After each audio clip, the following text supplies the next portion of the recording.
Hello, my name is Anthony. And my name is John. And we'd just like to give you a little bit of presentation about urban beekeeping and how maybe you might get involved in this. John?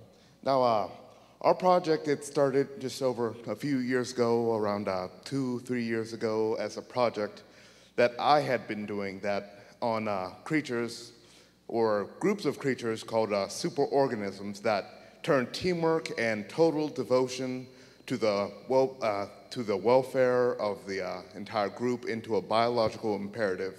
They worked so tightly that they could almost be considered one creature, with the various functions that the colony performs being the organs and the constructs of the hives or the holes that they make being the body. Now, when we had been faced with the prospect of making a beehive, what had been involved in making it was overwhelming. It was just massive walls and walls of information that we had to kind of cipher through, see what did work, see what we could afford. But it isn't something that we did without any help, however. Because within the beekeeping community, you will always, without a doubt, find somebody who is willing to help you. In this case, plenty of professional beekeepers with many years of experience, and that came primarily through the organization called Berg Bees, who had actually sent one of the professional beekeepers to help us build the hive. Once we had gotten that, I noticed, once we had actually gotten that done, gotten the hive built, there was only much more to learn about what we were keeping. And perhaps I jumped the gun a little bit in talking about beekeeping, but first it warrants the observation of what a bee is. Bees, they're insects? Oh, well, that's probably a good start. All right, bees are insects. We've gotten that established. Well, the thing about bees is they're kind of like what we're doing right now. They're a community, mostly female. Males don't really do any work. They just reproduce, kind of worthless. The bees are a mostly female society, as I said.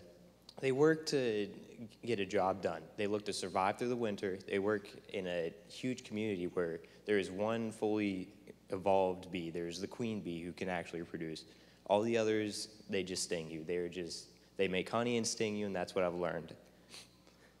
All right, elaborating on that slightly, you have your queen caste, as he explained, which is one of the 2 reproductive castes. She's just responsible for mating once, just one time in her life, and then laying the eggs, the tens of thousands of eggs, over the next 2 or 3 years. You have your males, who are the drones. They're the kind of squat, furry-looking bees that you might see flying around. They're the males, and their only job, their only task in life is impregnating the queen. And you have the workers, the bulk of the hive, all females, all technically genetic clones of the queen, but not developed to the point where they can reproduce.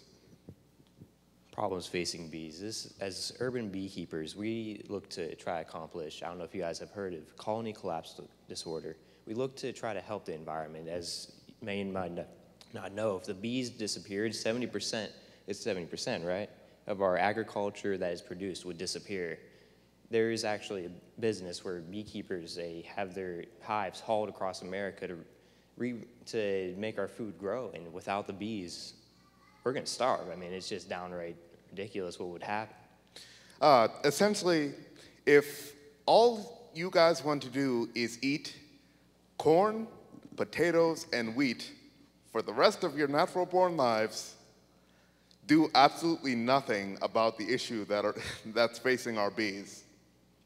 But if you want to enjoy things like apples, blueberries, walnuts, essentially any fruit that relies on having a flower stage or reproducing as a flower initially, you might want to pay a bit more attention about what's going on.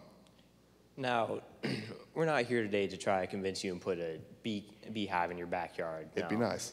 Yeah, but it's not realistic. Many problems that they are looking into for CCD, which colony collapse disorder, is what materials are you using? If you grow crops at home, are you using pesticides? Or cell phones is not a realistic thing that's killing bees. If you heard that on the news, don't worry about that. But if you see bees, don't mess with the hive. Don't go kill the hive.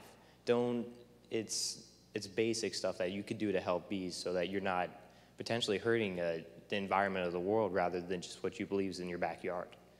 And one thing that you can do, just a very simple thing or very hard thing, depending how prideful you are of your property, is essentially grow gardens, not lawns. Lawns are a very kind of sterile, monocultured environment, and it really does nothing to help the ecosystem. And that matters whether you're living in a rural or urban area. Just planting a few flowers of any kind that they can work with. It's something that you can do personally to ensure the well-being of the bee population wherever you're at. And if you know anybody who farms, anybody who partakes in agriculture, you might want to encourage them to perhaps be a little bit more diverse in whatever they're planting, because whenever you have too much of one crop, the monoculture that I had mentioned earlier, it's also something that's thought to induce colony collapse disorder within any beehive.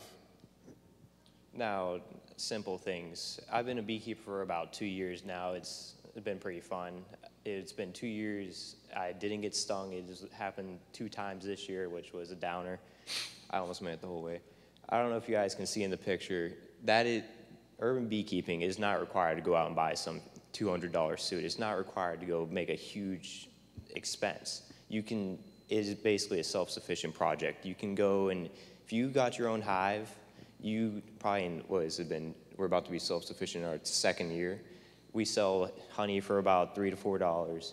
We go to the hives maybe once a week, and from the times of after Thanksgiving down to maybe the middle of after January, it's not a time-consuming project, but it seems to help. I mean, we're helping the environment. We're helping a project that brings in money that can help the school.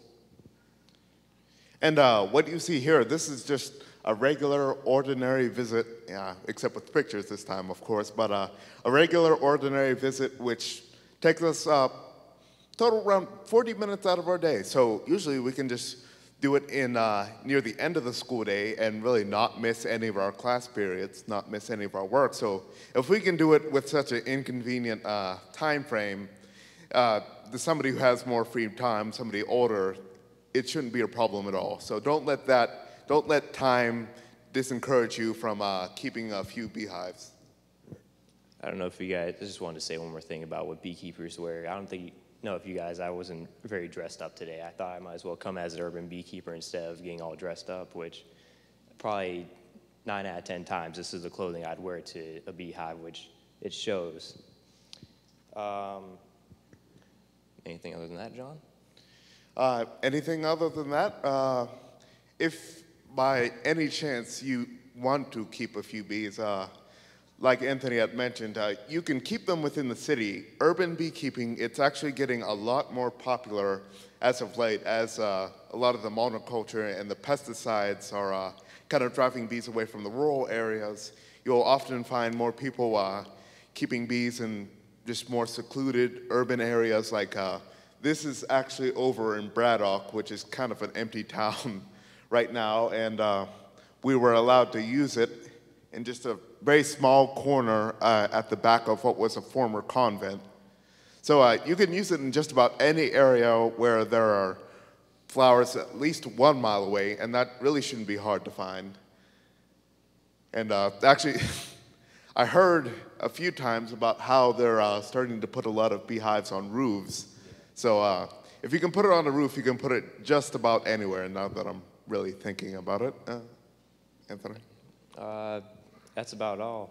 I mean, it's not a dangerous thing. As you can see, I went in sandals and shorts the one day just to test it out. I did not get stung that day, and that's about it.